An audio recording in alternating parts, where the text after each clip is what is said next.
Hello everybody, my name is Ray. Welcome to the Evangelical Dark Web. Today, we're going to be diving into Dallas Jenkins and his interview with Alan Parr on YouTube, where he doubles down on his assertion that Mormons, can worship the same Jesus as Christians do, and also how he lies about the ministry status of the chosen.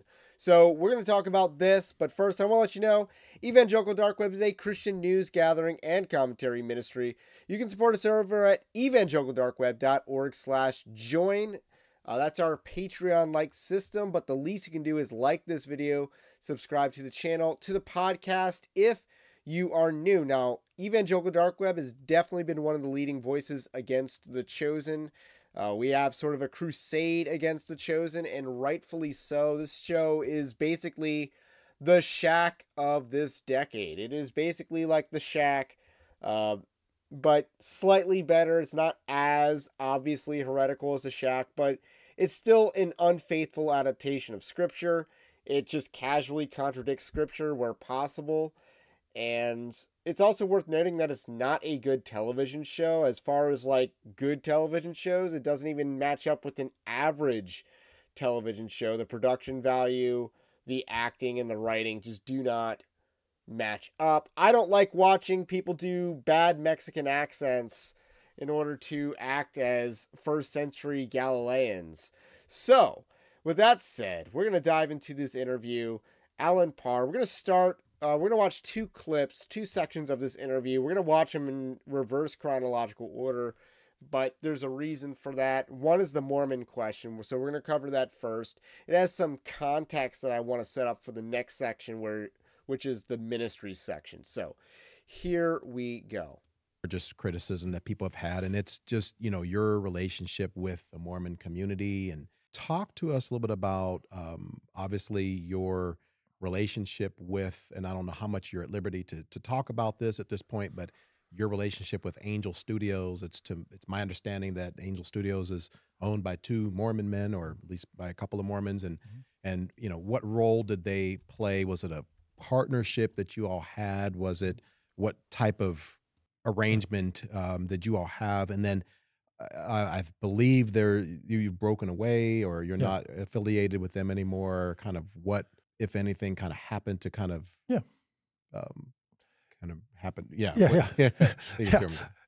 So there's an answer that he's not going to talk about, and it's that the chosen has separated from the Angel Studios, not because they're Mormons, but because, as Mr. Krabs would say, money.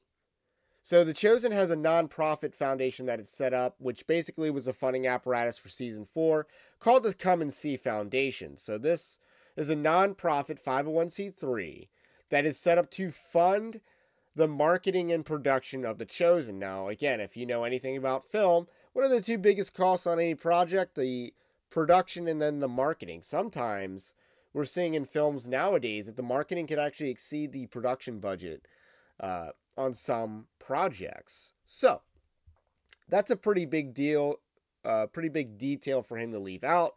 There are also at least one lawsuit regarding the Chosen and Angel Studios.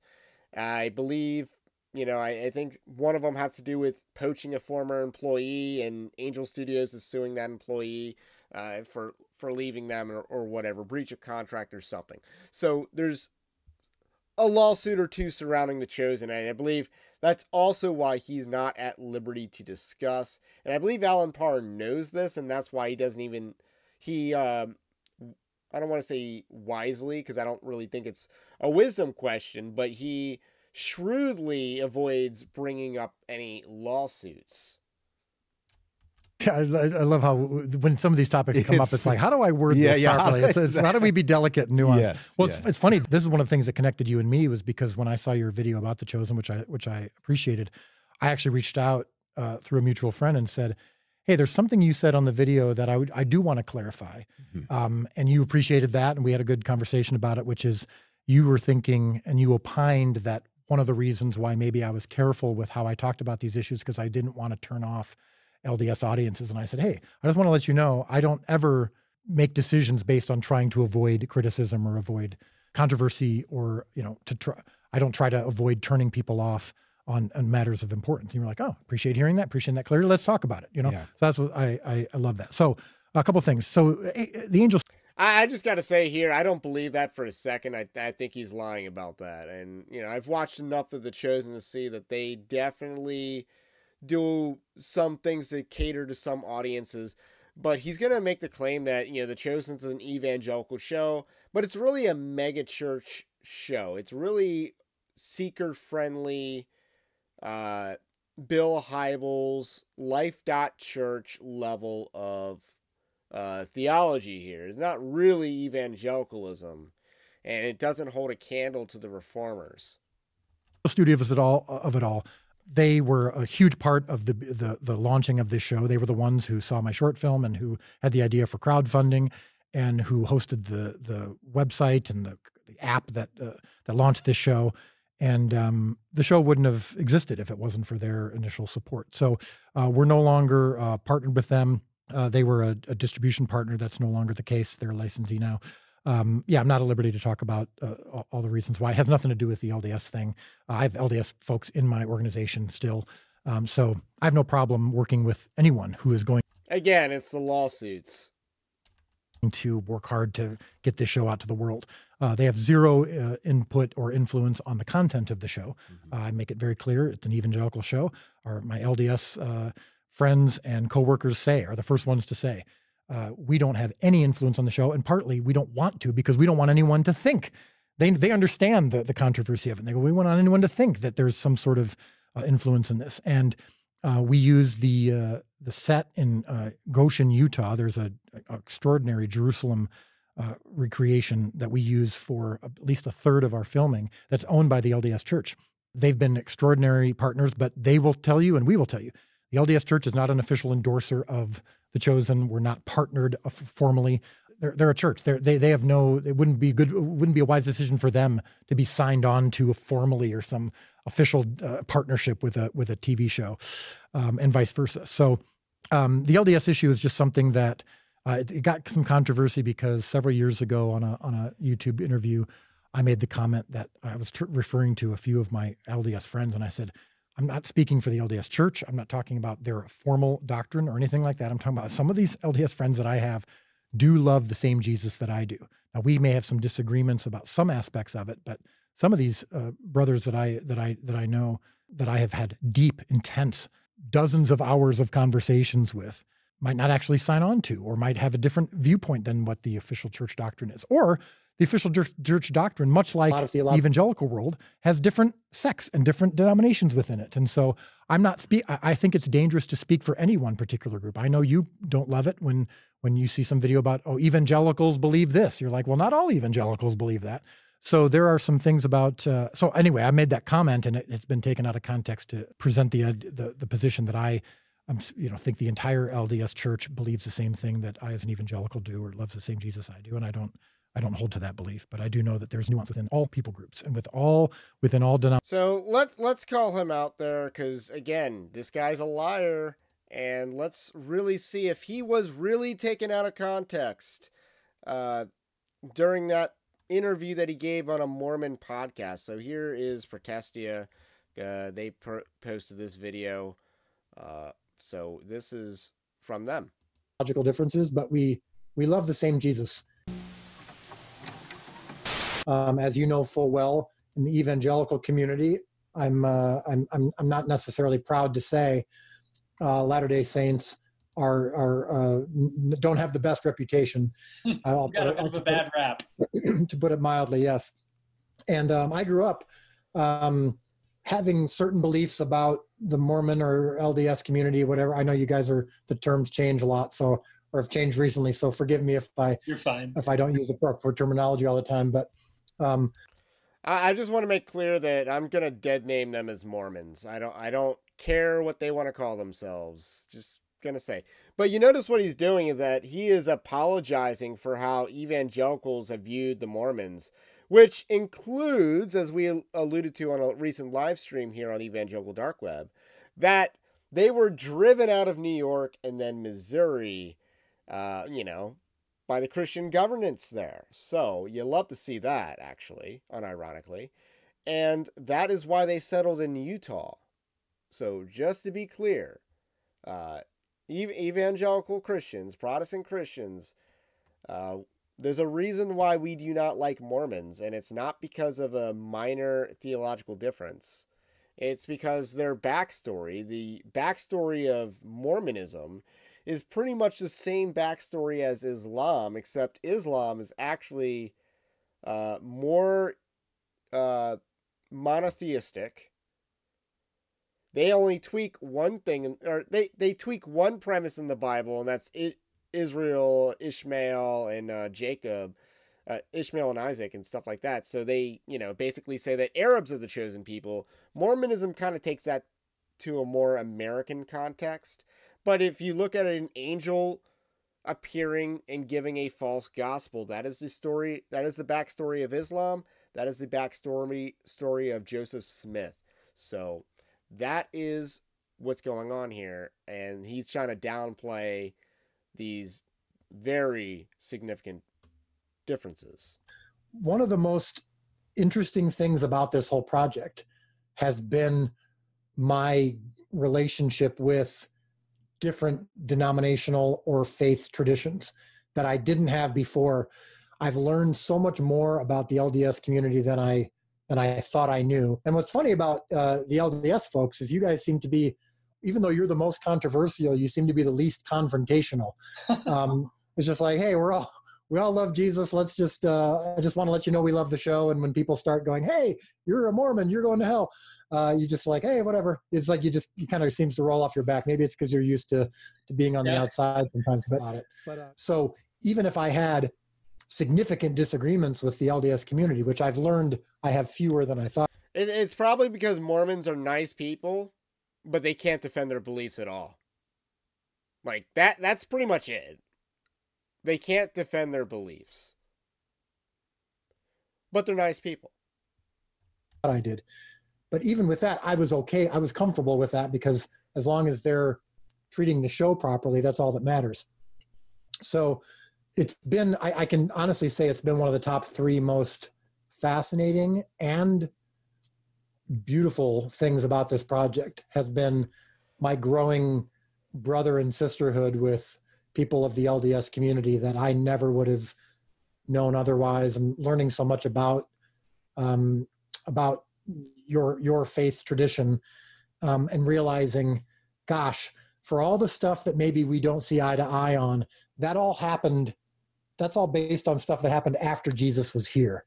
The stories of Jesus we do agree on, and we love the same Jesus.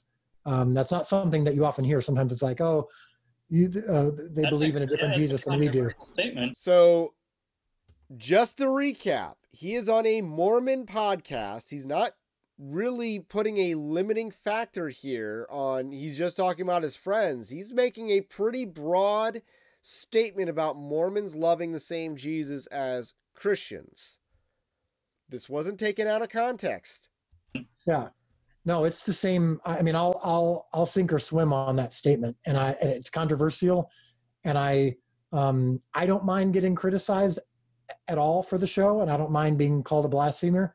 I don't like it when my friends are, and I've made it very clear that if I go down, I'm going down swinging, protecting my friends and my brothers and sisters. And so I don't deny we have a lot of theological differences, but we love the same Jesus.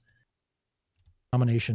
So this is once again a trend that you see of people trying to put human relationships ahead of obedience to God, and it's just not a biblical response to these types of issues. You don't lie about what Christians believe and what Mormons believe to justify a human relationship. This just isn't valid. So this is the clip about Dallas Jenkins and whether the Chosen is a ministry or not. And again, he just omits some pretty major facts about how the Chosen operates.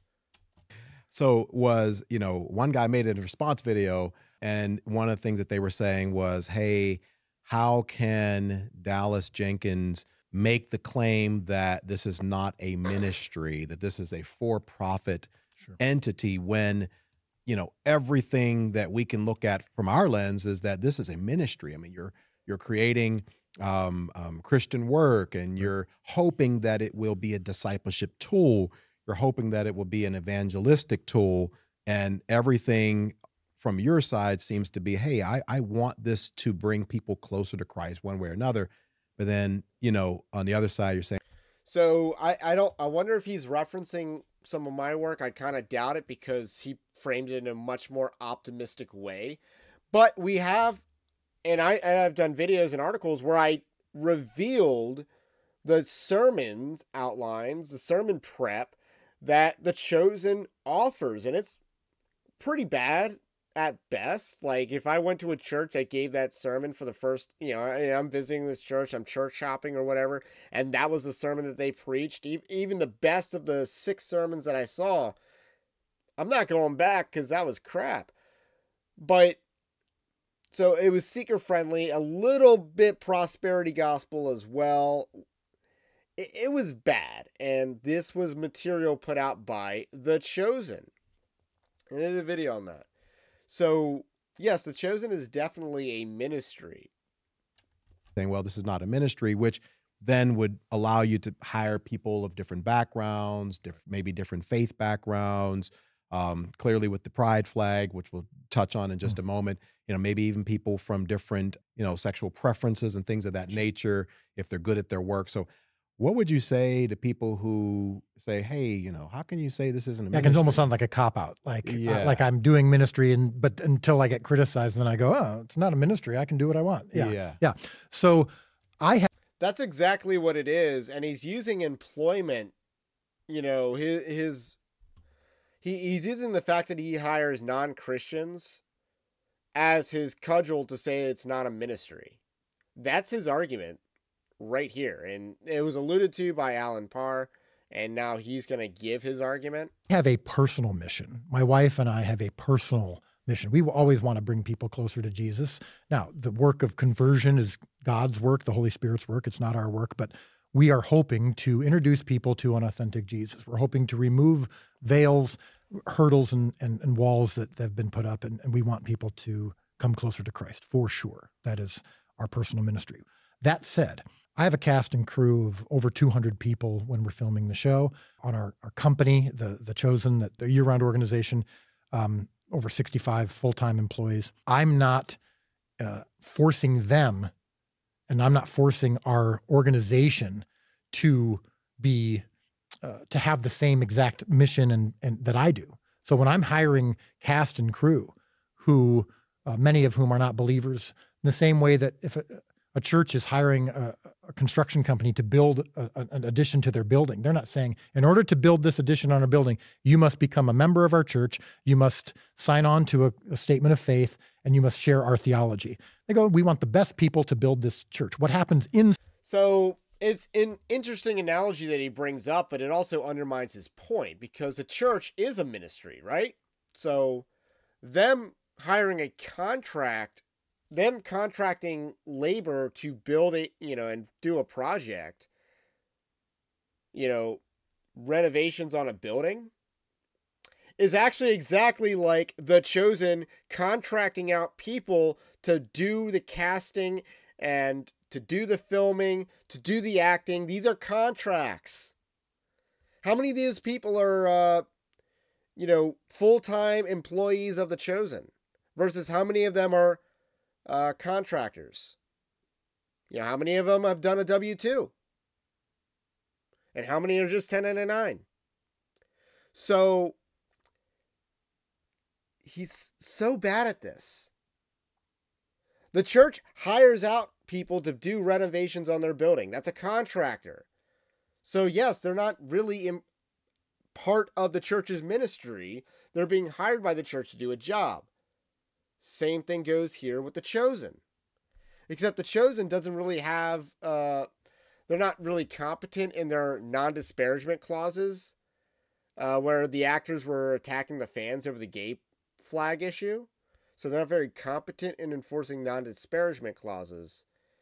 or, you know, they don't view defending homosexuality as disparagement to the chosen. So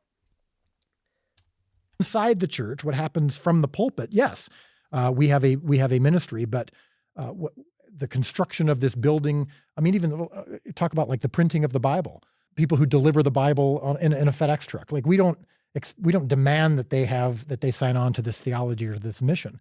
So we say we want the best people for each particular job, so that the printing of the Bible, the delivery of the Bible, is done in an efficient and good way. So our actors, I would say the majority, over half of them, are not traditional believers.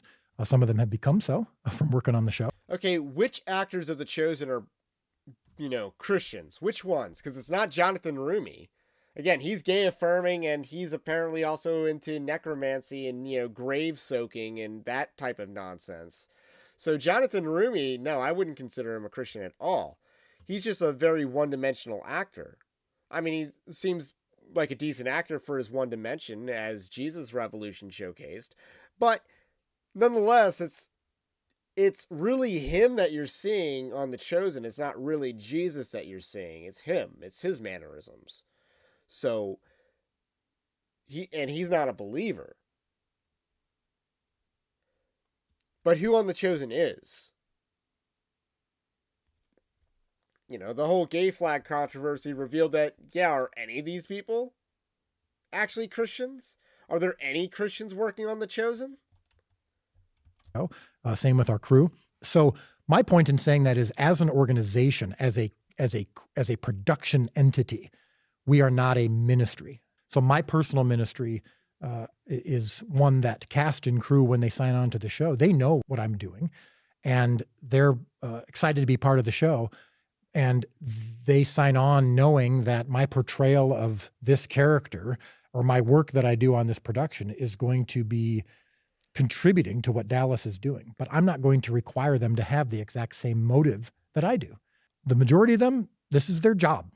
This is their career. And they go from job to job, and they work on other jobs besides The Chosen when they're not working on The Chosen. Because they're so we just don't say, contractors. when you come on to our set, you have to then, like I said, sign the statement of faith or graft yourself into whatever my personal ministry is. So that's the difference. And yes, we are a for-profit company. And so that means something different too, just for laws. I mean, just for like being a ministry versus a for-profit company, a business, when it comes to hiring practices and all that, there are different laws and requirements that you have to be considerate of.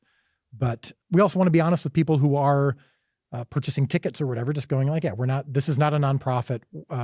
This is our career for the majority of us. And so that's the difference. And there are some people who are uncomfortable with that. And I get that. But I just want to be upfront and honest about who we are. And we don't have a litmus test for who is going to work on our show outside of, you're going to work hard, you're going to do a great job, and we're all going to do this work together.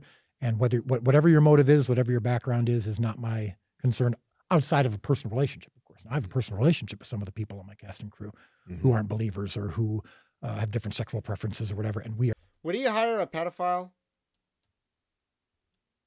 are close friends. And of course, I have my own personal conversations and my own personal spiritual conversations that aren't going to be on YouTube videos or in the comment sections.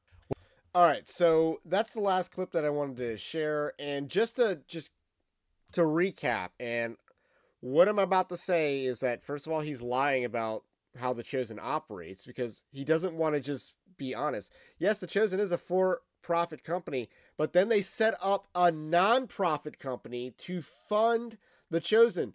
And if you download the Chosen app on your phone and you see the Come and See Foundation is the nonprofit, and they're the distributors of the Chosen TV show. Instead of, pushing the Angel Studios app, they have been pushing Come and See, the Chosen app. So they've replaced that distribution. So he makes a reference to that in the interview, but what he doesn't disclose is that they have a nonprofit in Come and See that is funding the Chosen, the production and the marketing, and they're also distributing the Chosen. Now, this is very shrewd. Now, I'm going to say this as a compliment. Hate the player, not the game, because the game is strong. And I think more Christians should be doing this game that he's doing here. And that is you're using American tax law and nonprofit status to fund a for-profit venture that is in cahoots. Let's be real. They're in cahoots. And I don't know how legal that is or whether there's a conflict of interest or not. I don't think this is like a political campaign working with a political action committee, which is illegal, but they do it. And, they kind of should anyway. But that's not what this is. It's a for-profit company working with a non-profit company that is the expense cash account for the for-profit company. So the Chosen gets to keep every bit of revenue that they get, from the licensing, the theatrical releases, the direct donations to some degree, the merchandising, or the direct donations go to the Come and See, but then they go to the Chosen. So that's a pretty good business model, if you ask me, to have a nonprofit that covers your major expenses that people just willingly give to, because the Chosen is not just a TV show, it's a cult. So that's how the Chosen operates. They're pretty open about that when it's not a Dallas Jenkins interview. And to say that it's not a ministry is a lie, because they have a nonprofit. That's what funds and distributes the show. Everyone he's talking about that's not a Christian is a contractor. So that's the same thing as a church hiring a renovation crew. He's a liar. And he also believes that Mormons are saved, and he's lying about that as well. So that's all I got to say about that for now. My name's Ray, this is the Evangelical Dark Web, and we'll catch you on the next one.